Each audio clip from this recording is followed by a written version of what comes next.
What's up, everybody? I'm Michael, and this is a series that I've made called Drafting to Win.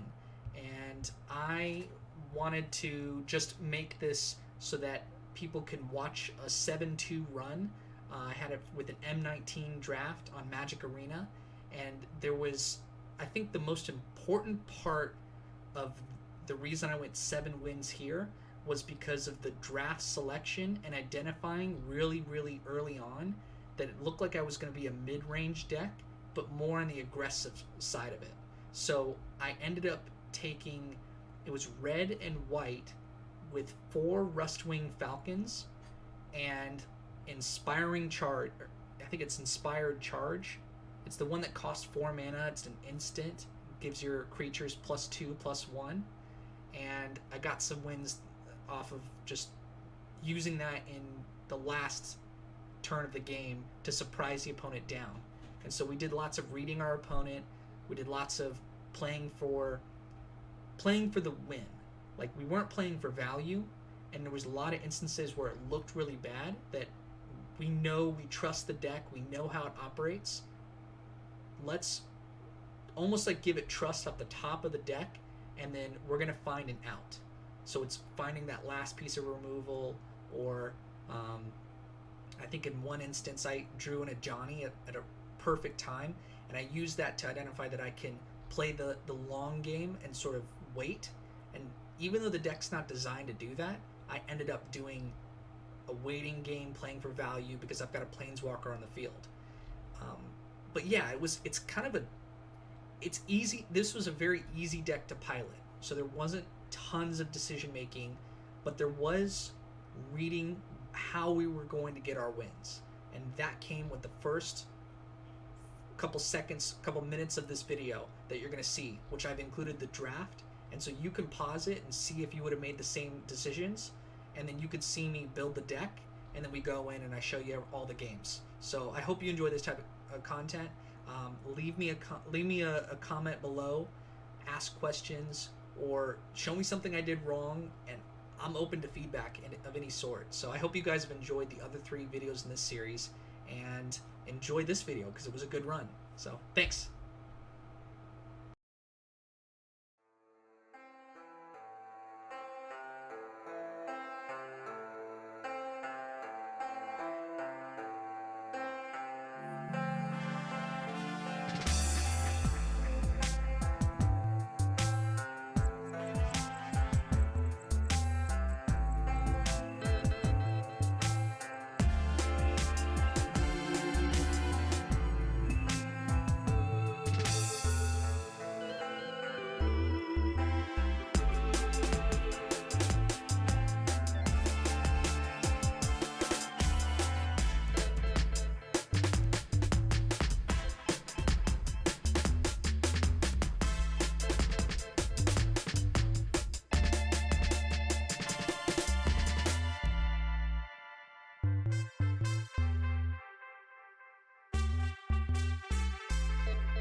Alright, this was a good run. Let's give it a watch.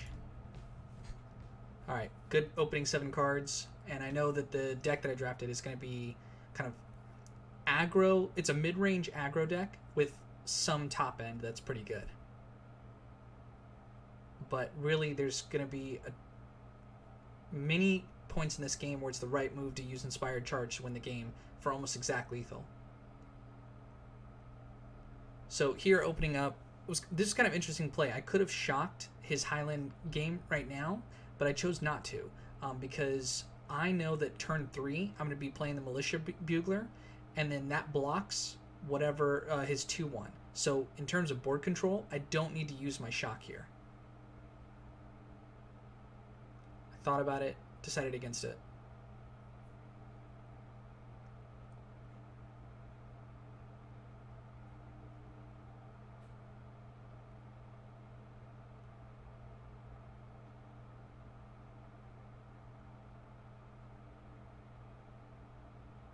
And see, that's a much better shock target. And the fact that I could play a shock and then just throw another playable down, I'm doing exactly what the deck wants to do. I did decide to attack first to see if my opponent would choose to do some sort of like double block, and then I could shock a creature out and get both the kills.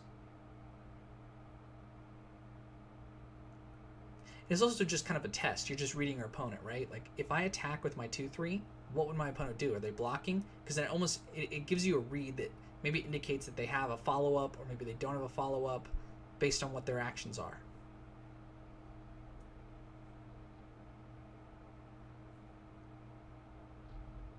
So here I don't have board control, but I can still attack in the air. I know I can use the Sure Strike at any time.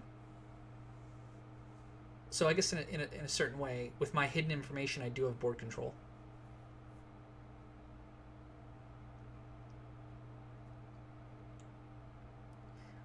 Yeah, there I just elected to just play out the board because my opponent's not presenting something that's like dangerous or whatever, like a big creature.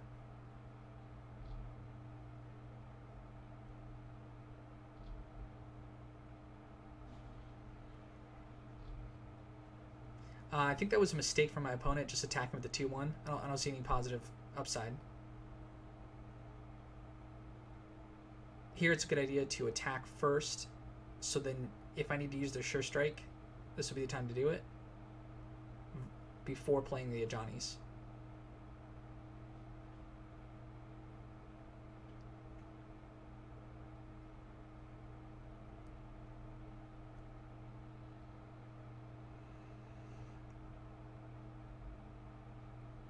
Because I'm on the offensive, I don't mind that my opponent has his own 3/3 that can tap one of my creatures down.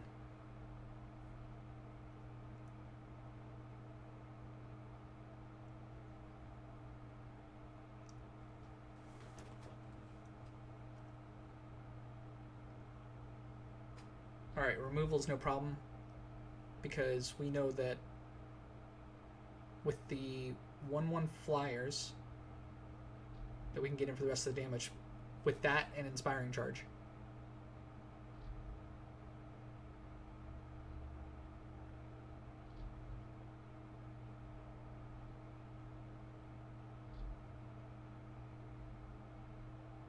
So here I know if I swing with the Militia Bugler, I can get something with the Sure Strike. And then follow it up the next turn with Inspiring Charge. Because my opponent's at 8 life right now. Get him down to 6. Maybe I didn't swing. No, I did.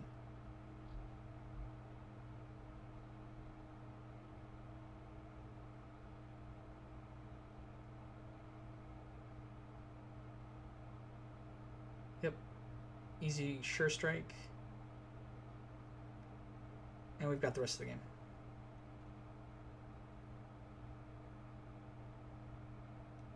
Unless my opponent plays something like a big flyer.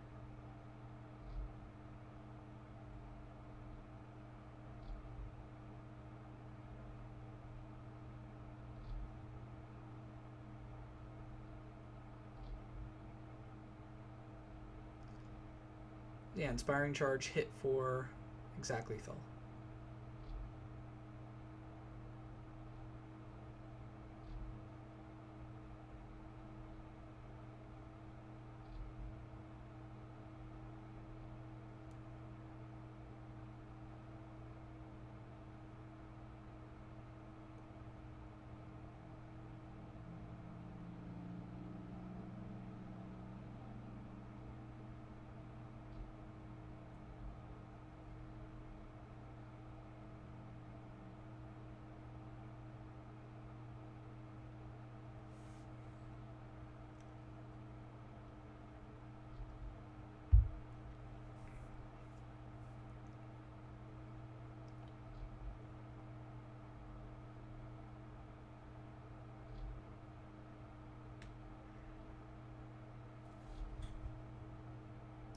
Jump ahead. No reason to wait.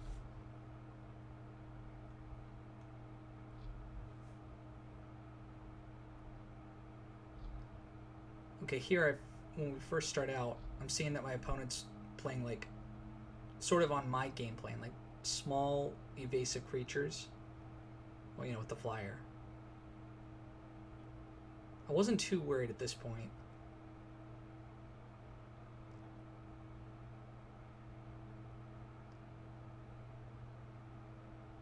Because I know I can block most things from the opponent. I was expecting removal at this point. Yep, Luminous Bonds.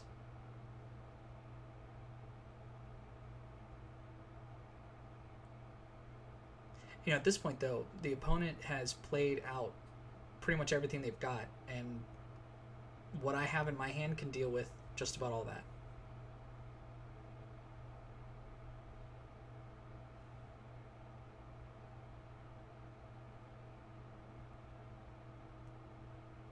Yeah, I have no idea what my opponent's going to do at this point. Like, what's the game plan?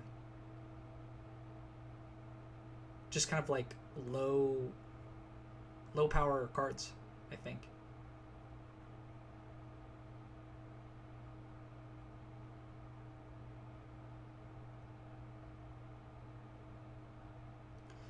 So could I have played the Spark Tongue Dragon?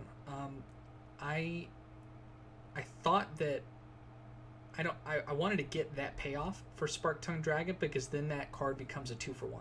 And I had plays, like I had a 3-drop that is fine with this board state. So that's why I didn't go with playing on curve there.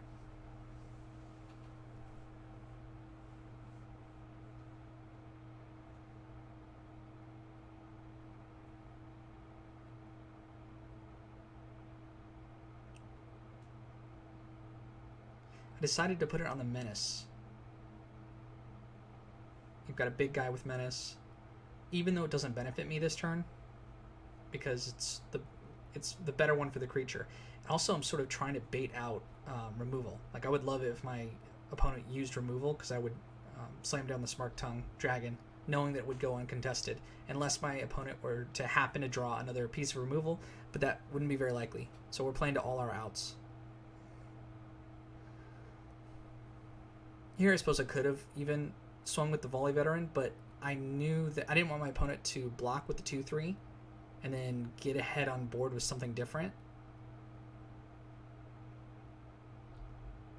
I know next turn I can use Spark Tongue Dragon, so I don't play it.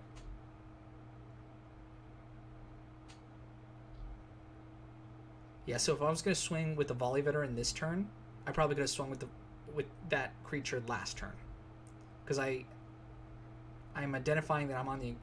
I have my opponent backed in the corner, so I know I can put the damage on, and the swing back with the 1/1s and the 2/3 and the 1/2 flyer are... they're not going to... Like, if we're going to race, I'm going to win this. Adjust this camera a little bit. It's kind of high up. Alright, maybe that's better. No. That's slightly better.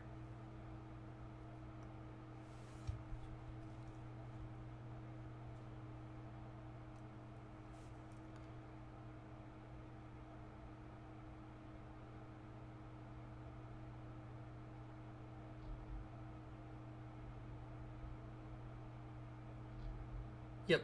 And then from there, the game was pretty much over.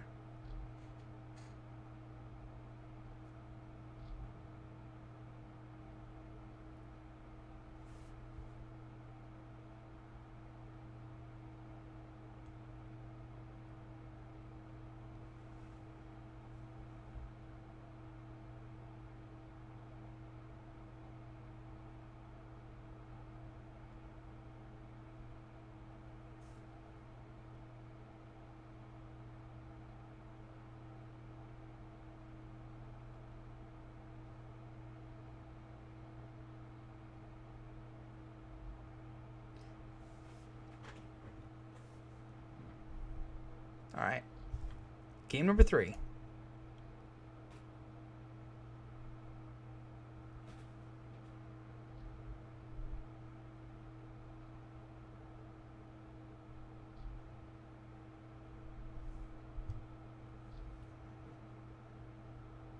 A keepable hand, because I figure in the next 3 turns I'm likely to draw a land.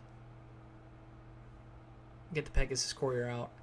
And I have enough small... Like, I think I drafted 4 Rustwing Falcons. So I'm going to find one of them. And that's a playable that I can put the Knight's Pledge or Sure Strike on there. And if I don't find it, I kind of just... I think it's still statistically likely for me to find the land than to get face against an aggressive opponent that beats me down in that amount of time. So that's kind of why I went with sort of trusting the deck to it's going to fix itself. So right there, just draw the Rustwing Falcon. I have 4 of them, so I have plenty. And then from there, I've got a Knight's Pledge to work with, or a Sure Strike.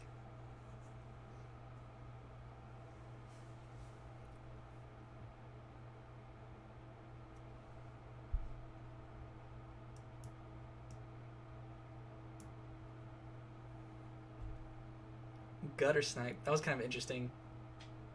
Because I don't think the card's very good.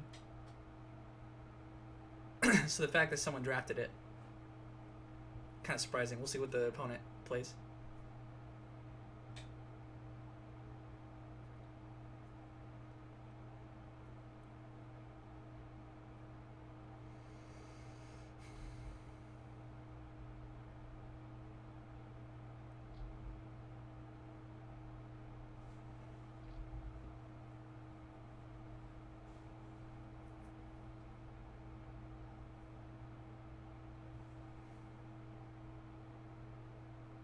Shock's not a terrible draw.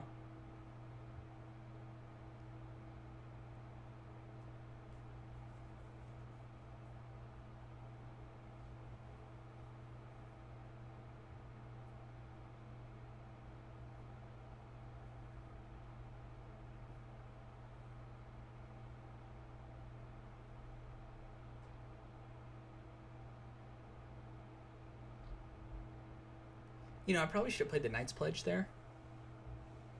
Because I had the mana up. I'm not sure. Even looking at it now, because if the opponent removes it, then that is like a 2-for-1. I'm not sure the right move there.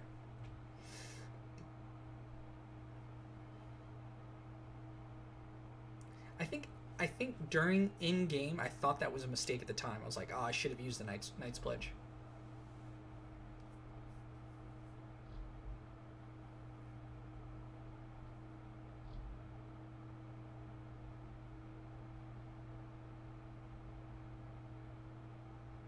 I know this is sort of signaling to my opponent that I have something, but I think that's fine. I'll take it.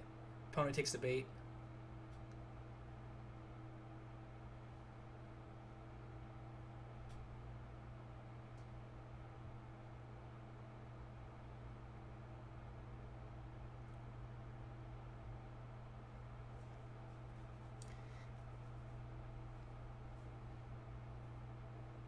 Probably could have sequenced that better as well, so I get the extra damage in.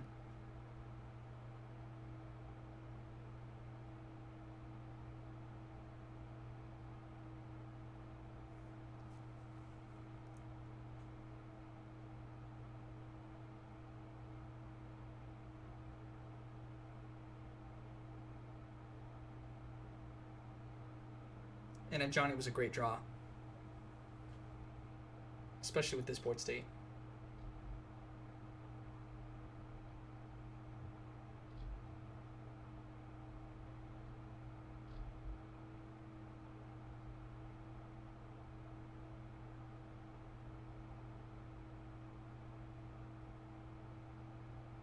I could definitely play the patience game here. Because I've got my Planeswalker going. So my opponent has got to play something and develop the board. So I don't need to like swing all out and barrel down my opponent just yet. Totally don't mind that spell getting countered. It's kind of just like trading 1-for-1.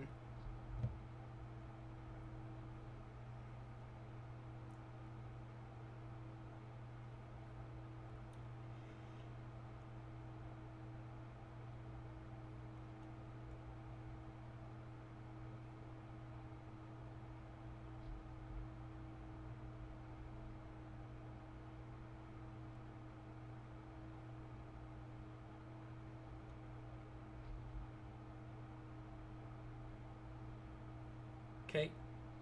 Removal.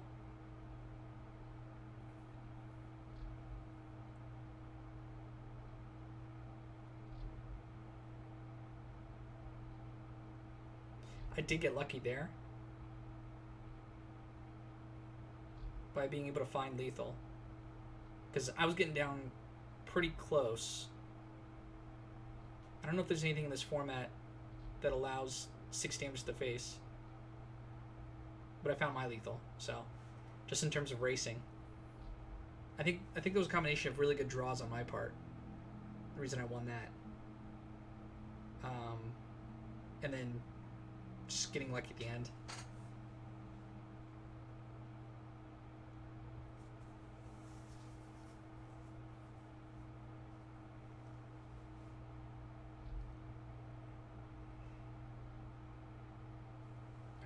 skip this.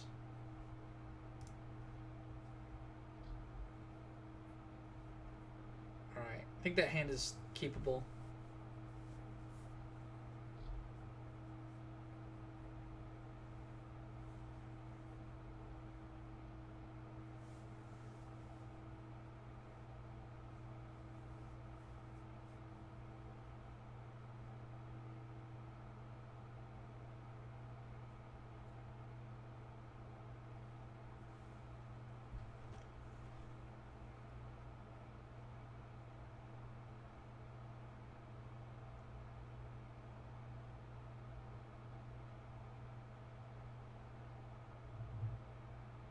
Okay, so maybe an aggressive deck for my opponent. It's good that I found the 3-drop.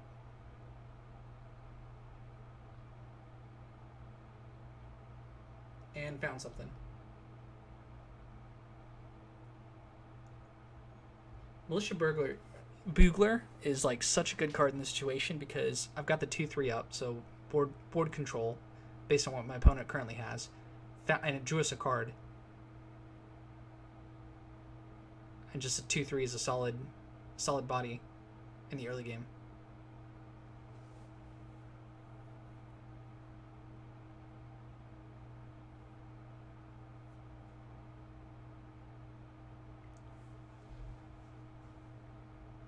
So I would love to draw a mountain so I can lay down the Spark Tongue Dragon.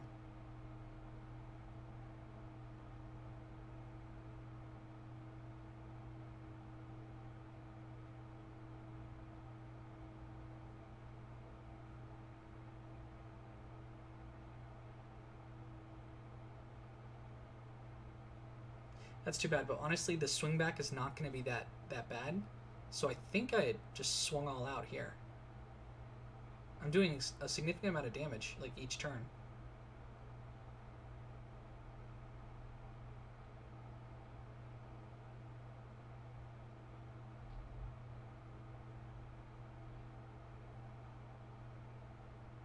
So, like, what's going wrong with my opponent? Because I'm not presenting anything. I don't think I did anything crazy this game yet. But I'm not sure how opponents are supposed to draft. Because, like, you guys at this point have already seen my draft. My draft wasn't anything super special. I got some good picks, but for this being a 7-2 run, I was kind of surprised because it felt like my picks were sort of average. I did get the Johnny. I got some good creatures.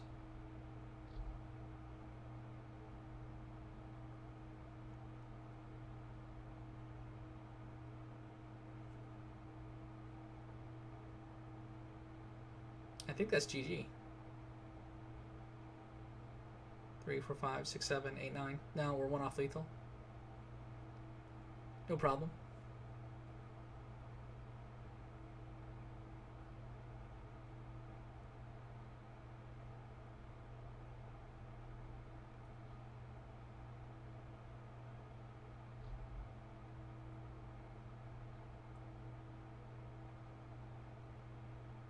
And I've been trying to edit this video for like a couple days now.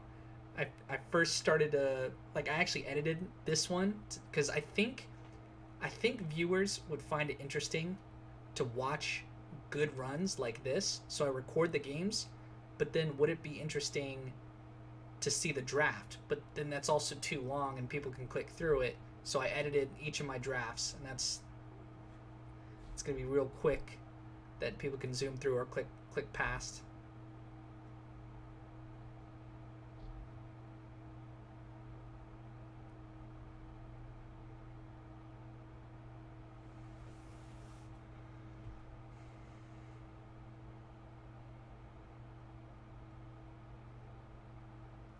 Okay, another good opening hand. Well, not good. This one's alright.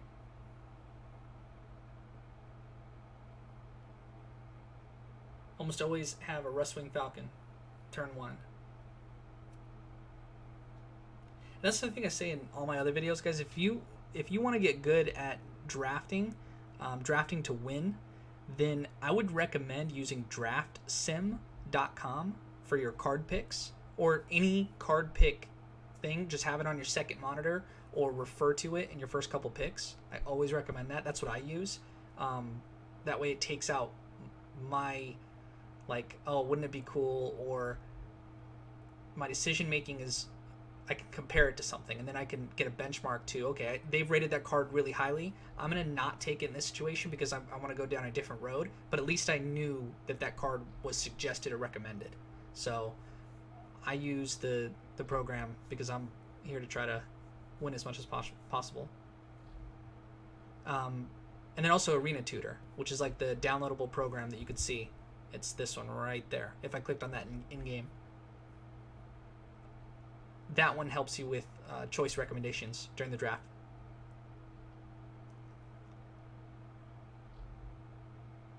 Here I have somewhat of a slow start compared to my opponent's fast start. But I've got the backup. Like, I've got good enough creatures that can trade off with what my opponent's doing. Now, I'm not sure this is the right play.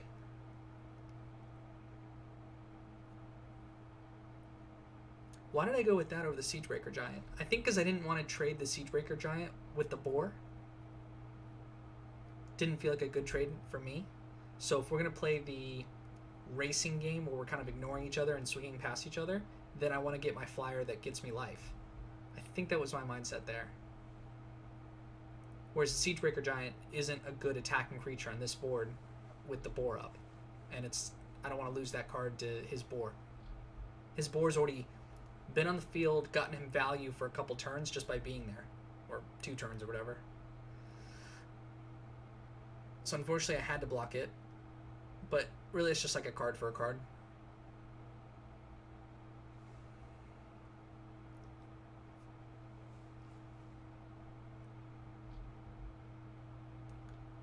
Now, if I go with the Siegebreaker, it's just kind of odd. It's like I probably should stick to my game plan, maybe. Like, I don't know if the Siegebreaker Giants... Well, I'm not going to block, so the Boar can go through. And then I could use Siegebreaker Giant's ability, which makes something that can't block or whatever. Target creature can't block this turn, costs 4 mana. But I really want to get the Angel of Dawn out, so I can't do both.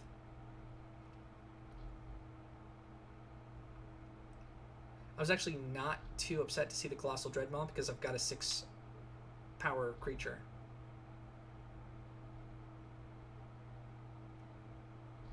And I figure here, I've got Vigilance, go ahead and swing, and if the opponent wants to trade, then that's fine with me.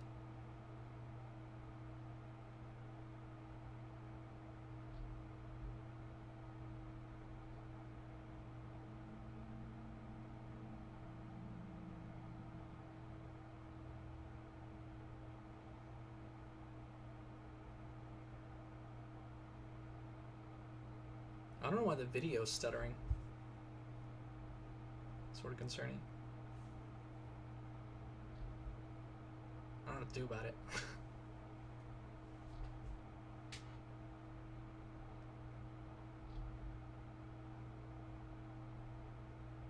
Opponent did end up trading. Totally fine with me.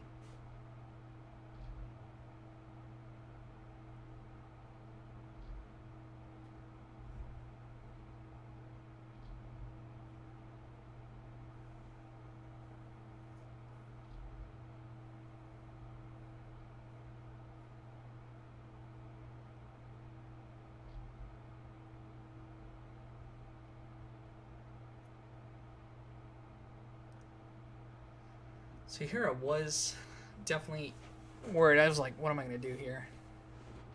But I think it turns out totally fine with that Sure Strike draw. Very lucky draw. Because I've got the mana to play it. It's just like, nah, well. Now I don't have a creature. And I don't think I can attack. Because I'm like many turns away from killing my opponent.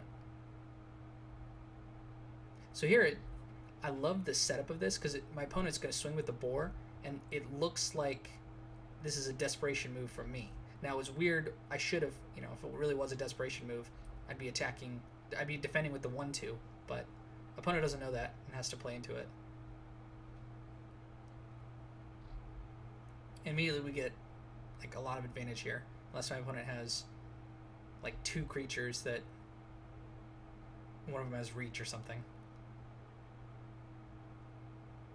I still don't like that because I don't have tons of time here. So the fact that my opponent has something that pays 3 mana lets them draw a card. But the fact that I drew my Inspired Charge means that I have hidden information that I can end the game at any point. So my opponent might be feeling alright, like, hey, I've got another turn to work with. I can lay down something and then draw an extra card and get myself ahead and find myself outs.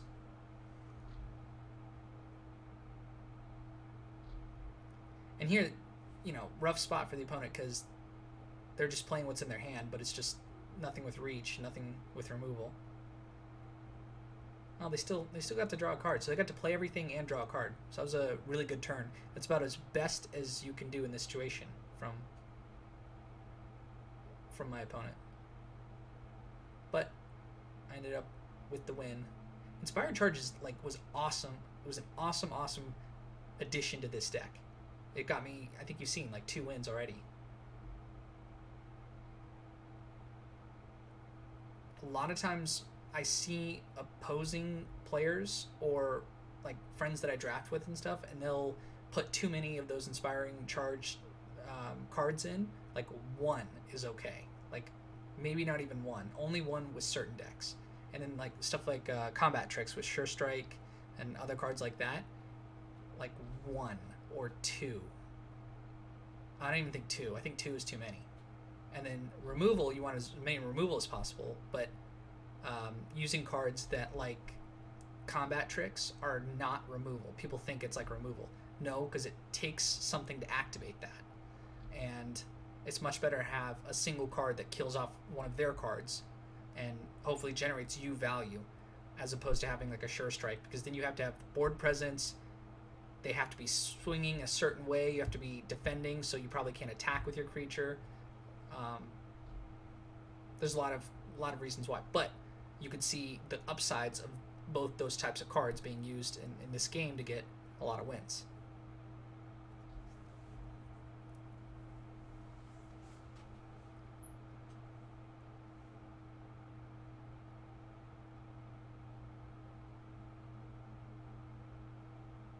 Sure, take another Falcon. I always check to make sure that sometimes these weird creatures have reach.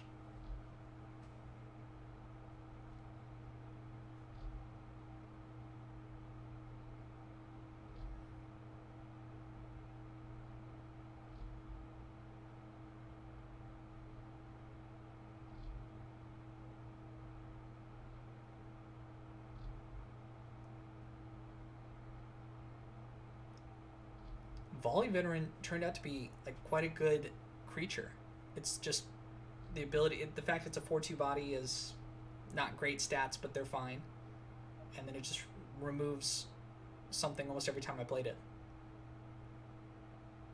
I'm happy about that. It's half a card worth of value or something.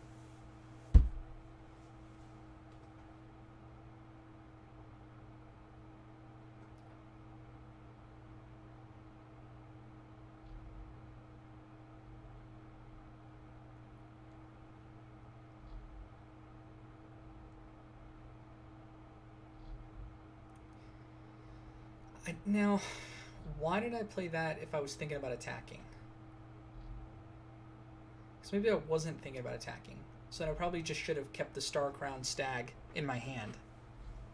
I don't see any benefit to playing it before combat.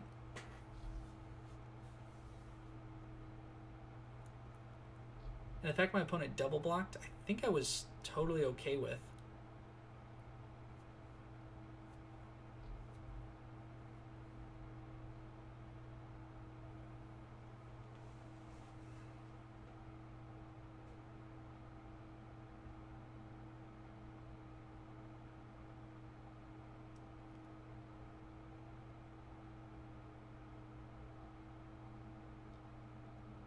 I don't know what I went with here, but I was thinking that if I load up the board, the Angel gets more value. And again, I'm at the point where I can zap my opponent down in one turn without them realizing it.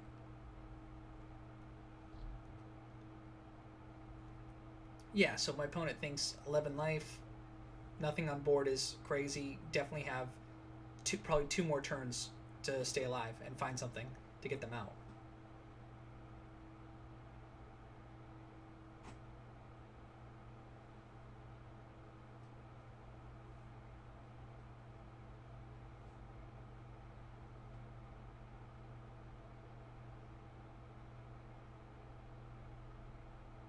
I think it's beneficial to keep the mountain in hand. Just don't need to lay down extra information. Like, allow your opponent to think you have something.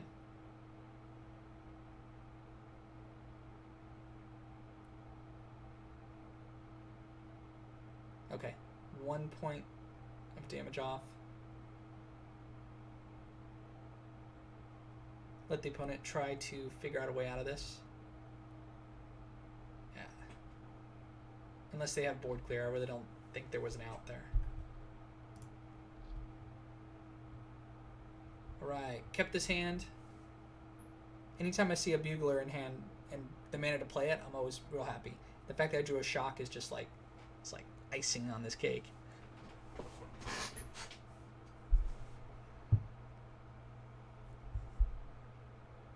I hope you guys do this too, like kind of watch your games or like record them, and it really does make you like a better player. And I might as well make some content and try to tell people my mindset around this while I'm doing it.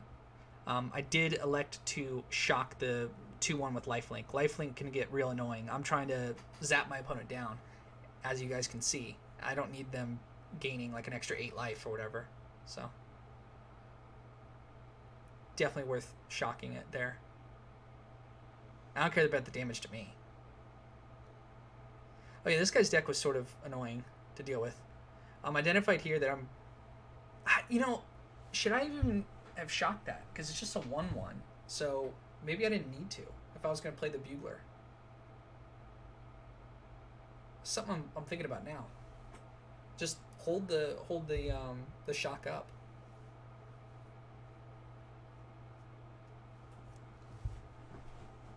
Yeah, see, like that would have been a way better target.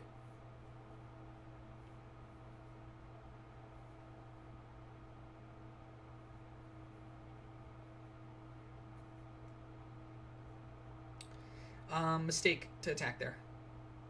I think I was just playing this game distracted or something. Well, actually not. I had vigilance on that creature, so it doesn't matter.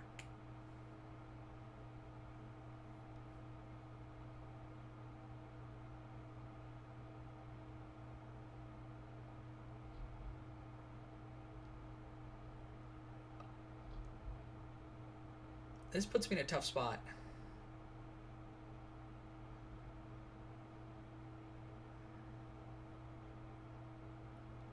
Yeah, definitely in a tough spot now. So I felt very far behind now.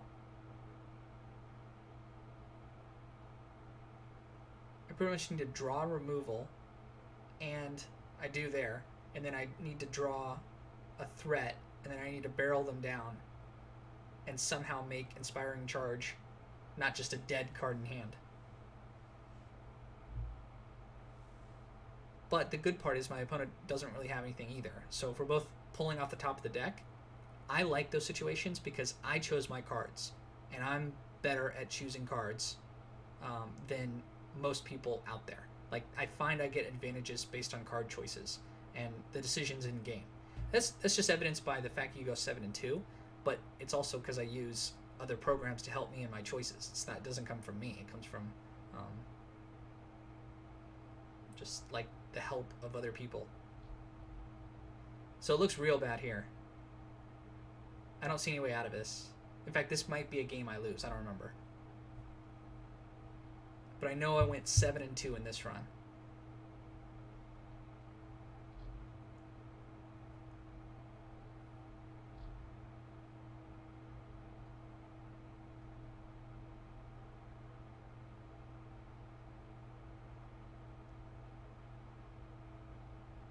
So the fact that I found something, I was real happy about that.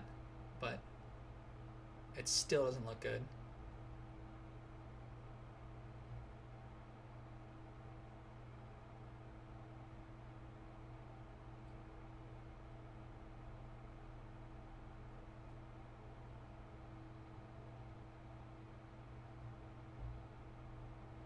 Now, one thing to note though is I was counting how many turns I had. So, for example, I had 4 turns to live, or 3 more turns to live, because if he's swinging with a 1-1, I can block. But now, at this point, things are getting kind of big and kind of scary, because my opponent's only putting me to like a 1-turn clock. Well, not really. I guess it's... I still have 2 turns right now. Because if they swing with the 1-1, I'll let that through and block the 3-3.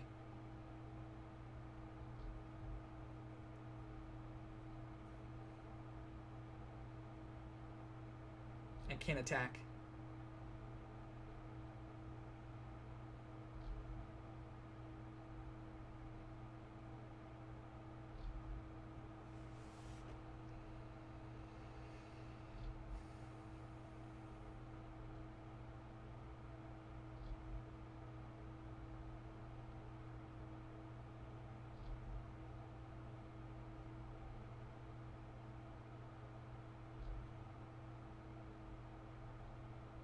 I was actually really happy with that drop.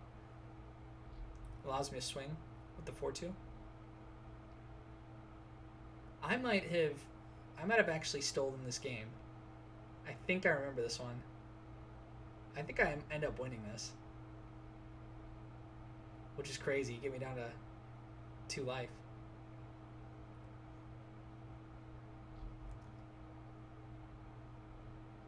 I'm curious to see what my opponent's possibly going to play.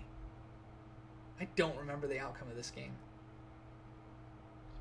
I know I had to keep attacking though. Like, this is not a time for defense. This is if my opponent's got removal, they've got it. Like, play to my outs. My outs are, they have to have a lot of, they have to have removal.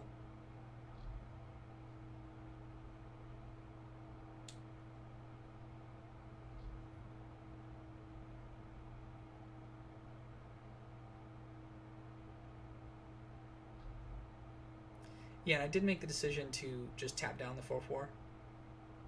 Because I knew I had to the volley veteran to block the Epicure of Blood.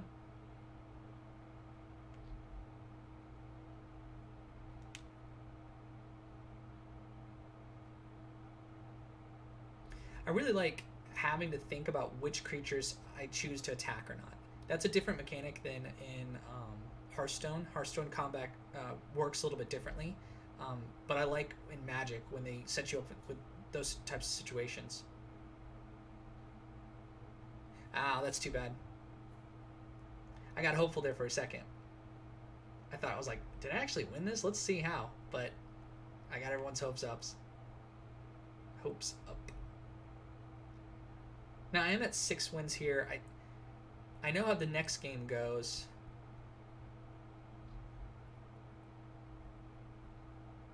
Have we really seen all 6 games so far?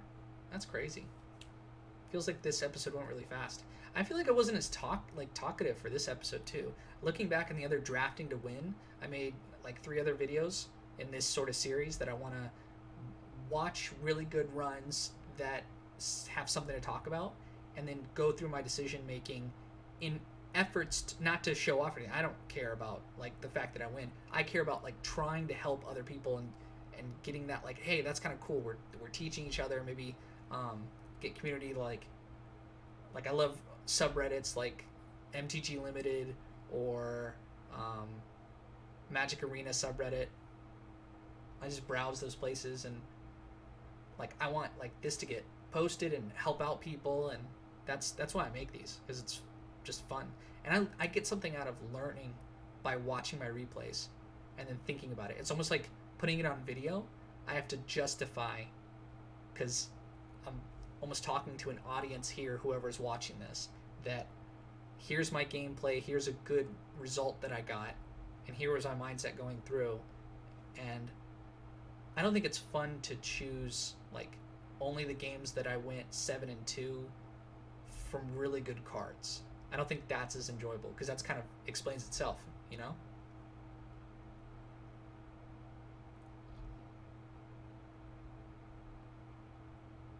Like, oh, you won because you chose really good cards.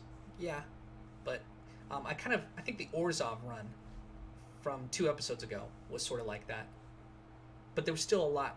At least in one, I remember one game specifically, there was like a lot to learn from that game. Like if I could show that 10-minute clip to people that have been drafting, they have some experience. The decisions I was able to make there showcased really good, like decision making.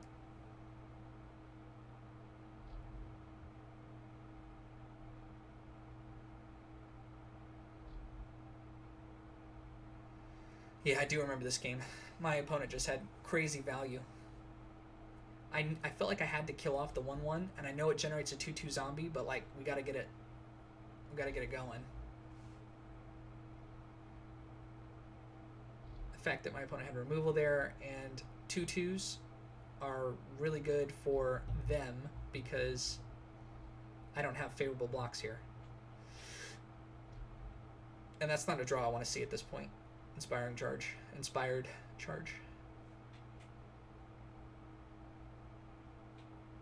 Yeah, and this attack sucks. I feel like I had to make it. I mean, I don't think it's good to stand by and stand back because I had vigilance and +1/+1. So just take the opportunity. Like, what needs to happen is I need to draw well. That's my out to this situation. But of course, I can't control that, so I don't get upset if I don't draw well. Like, if I lose this game because my opponent had better cards and played them better, I mean, it's like poker. You play the next hand. Yeah, you got him. Like, I thought I had you beat. I bet all the way up, and we laid him down, and you beat me. That's the way Magic goes. And if you could become like objective about it, that's really good for your mindset, because then it becomes like a game that you're trying to win, but it's like a lot of games that you're trying to win, because it's like, okay, I didn't win this one in particular, but I'll get him the next run, or the next time, the next game, the next match, the next FNM, when I do another draft tomorrow. Like, I'm learning the skills to build up that. Like, in the moment, you can't worry about your loss. Here, my opponent had every answer, so I didn't feel there was any way to get out of it. Yeah, lethal next turn. And so we'll get into the final game. You know what? I did edit this video down, so I think that's why it's going by so fast. I cut out all the stuff in the middle, except on one of the games that I think we sat through. But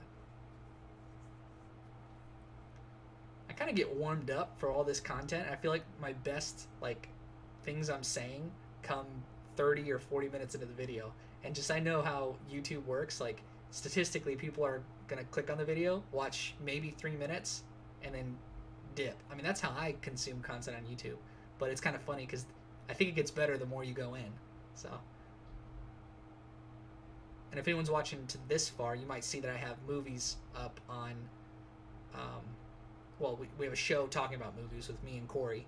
So that's my roommate, guy I live with. And yeah, I mean, the best content we get from there is when we're if we have an hour and 15-minute long podcast, it'll be 30 minutes in when we start to get going. So we've reviewed some really good movies. And we don't even review them, we just literally talk about why we like them so much. And yeah, that's what we do there. But that's different than this. This is Magic. This is the final game. I always feel like this is the final boss. That's what I always called it in Hearthstone. When you go on the arena and you... So Hearthstone, if people don't know, Hearthstone has a similar style, which got me into drafting. They present you 3 cards, all of the same rarity, and you choose from those and build your own 30-card deck. And there's no mana or anything, but you have to play your cards versus your opponent's cards, and it's called Hearthstone Arena. And so I always liked that format better, because I thought Hearthstone was a bullshit game. I thought Hearthstone Constructed was complete nonsense, and it kind of is. It's gotten more competitive now, but Magic is actually a really good game for Constructed. Control, it's just crazy. Magic is awesome for Constructed, so that's what got me in. But then I realized that Magic has the same format that I always liked for Hearthstone, which is like, wait, you choose your cards, you're in a limited environment. It's the same set that I pulled from that my opponent chose. Well, I'll get the advantage because I make better choices, or at least that is my goal, to always do that, because I've tried to have a winning mindset. So if I can choose better or get help to choose better, using programs or whatever, and then actually play to win in this limited board state environment, which I'm good at, I have experience doing, then that's going to be fun. I can get lots of wins that way. And as it turns out, for Magic Arena, for this program, you can benefit. I think you stand to benefit the most if you draft and do well during drafts, because if you do well enough, you get your money back, and then you get the cards that you drafted anyway. And I never, ever, except in paper sometimes, but here I don't choose the cards I need for my collection. It's always about choosing the cards that get you the wins, so that you can keep on playing more and more and more. Just playing for value, even in the meta game of drafting in Magic Arena.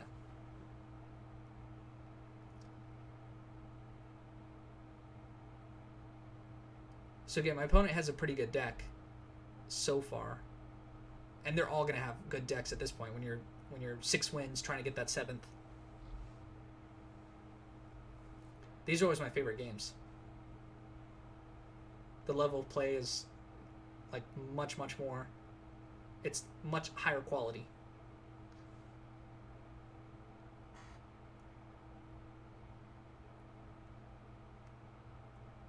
And I know it's too late in the video, but like maybe the webcam is better like that.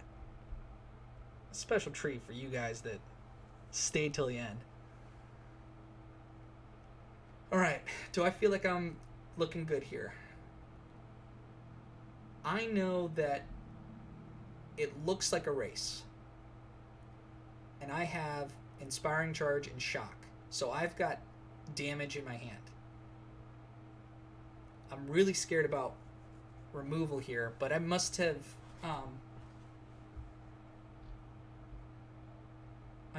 some sort of read that my opponent doesn't have, like removal or something. I'm not sure. Apologize, I was talking a little bit too much before at the beginning of this game, but the good thing is you guys can watch how the gameplay goes. Okay, opponent making value. Value seems good here because it doesn't seem like they're about to die.